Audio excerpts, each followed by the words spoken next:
जो कुछ भी दिखाई दे रहा है संसार, ग्रंथों में जो लिखा है वो सब भगवान की लीला मात्र है, मीठी मीठी लीलाएं। क्या राक्षसों को मारने के लिए भगवान का अवतार होता है? नहीं। भगवान संकल्प कर रहे, राक्षस खत्म। राक्षसों को जन्म किसने दिया? भगवान की इच्छा से जन्म होता है। बात आ जाएगी आगे, आगे भागवत में बात का विस्तार से वर्णन किया गया है। भगवान रमण की इच्छा से, खेलने की इच्छा से, तो खेलने में क्या होता है? अरे सब मित्र ही तो हैं, सब मित्र ही हैं खेलने वाले, समानशील हैं इसलिए खेल रहे हैं। पर जब खेलने की तैयारी हुई तो फिर ये दे दिया गया, बोले एक काम करो, तुम तो चोर बन जाओ, तुम सिपाही बन जाओ। सबको रोल दे दिया, पार्ट दे दिया रंगमंच पे। अब वो उसका अभिनय कर रहा है, अभिनय कर रहा है, और उसका रस लिया जा रहा है अभिनय का। दर्शक उसका आनंद ले रहे, और दर्शक भी कौन है? भगवान ही दर्शक है। रस की बात है, आनंद ले रहे।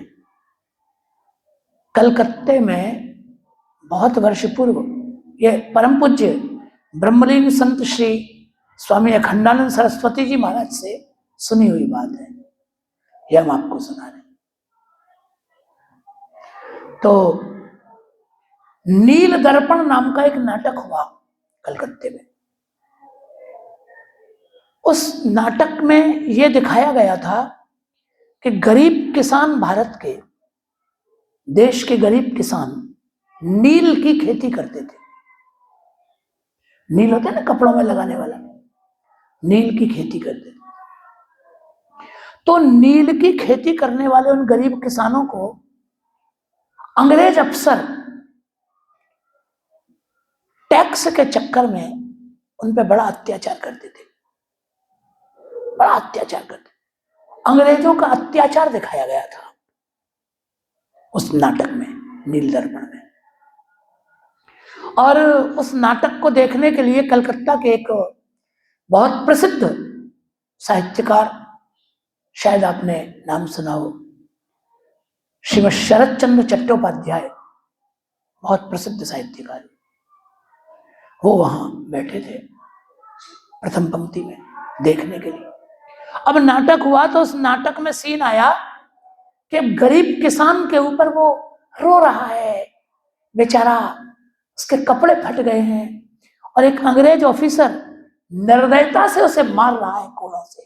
अब वो चिल्ला रहा है, रो रहा है। शरदचंद्र चट्टोपाध्याय इतने भाव में भर गए, क्रोध आ गया उनको, वो ये भूल गए कि नाटक हो रहा है, वो यही भूल गए नाटक हो रहा है, और क्रोध आ गया। अरे तुम्हारी ऐसी कम तैसी अंग्रेजों की, ऐसे मार रहे हो गरीब किसान को। भूल गए वो अपने आप को, और सीधे मंच पर चढ़ गए, वो अपना जूता उतारा, और वो जो अंग्रेज बना हुआ पीट रहा था ना किसान को, उसको धनाधन जूते दिए 10-5, ले दे धनाधन। अब नाटक तो खत्म हो गया, लोग शोर करने लग गए, बोले ये क्या कर रहे हो महाराज, तो नाटक है, तो नाटक है। अब जब उन्हें ध्यान आया, अरे यार ये तो नाटक है, अब उनको भी बड़ा संकोच आया, अरे बिना बात हमने इस बेचारे को जूते मार दिए, उसने तो दिखावे में कोड़े मारे, हमने तो सच में ही जूते मार दिए, ईमानदारी से मार दिए। तो उनको बड़ा संकोच। उन्होंने कहा कि भाई देखो, हमको माफ कर दो, हम तो जरा भाव में भर गए थे, तो हम भूल गए कि नाटक देख रहे, तो हमको आप माफ कर दो भैया, हमने आपको बिना बात जूता मारा, ये तो नाटक था, हम भूल गए। तो उसने कहा मैं एक शर्त पे आपको माफ कर सकता हूँ। उस अभिनेता ने कहा बताओ। ये जूता मैं आपको नहीं दूंगा, ये जिस जूते से आपने हमको मारा है, ये जूता हमारे अभिनय का पुरस्कार है, इसको मैं फ्रेम करवा के रखूंगा। मुझे इतना अच्छा लगा, मेरा अभिनय, क्रूरता का मेरा अभिनय एक सहृदय दर्शक को इतना विचलित कर सकता है, तो ये मेरे उत्कृष्ट अभिनय का ये पुरस्कार है। तो अभिनय होता है ना, तो असली तो नहीं होता ना, सब तो केवल रस लेने के लिए, आनंद लेने के लिए तो होता है। ऐसे सब भगवान की लीला है। जो कुछ भी हो रहा है, कहीं गरीबी है, कहीं अमीरी है, कहीं दुख है, कहीं सुख है, कहीं श्मशान यात्रा निकल रही है, तो कहीं बाजे बज रहे हैं, शहनाइयां बज रही हैं। ये सब क्या है? भिन्न भिन्न रूपों में भगवान रस ले रहे हैं, भिन्न भिन्न रसों का प्रभु आनंद ले रहे हैं।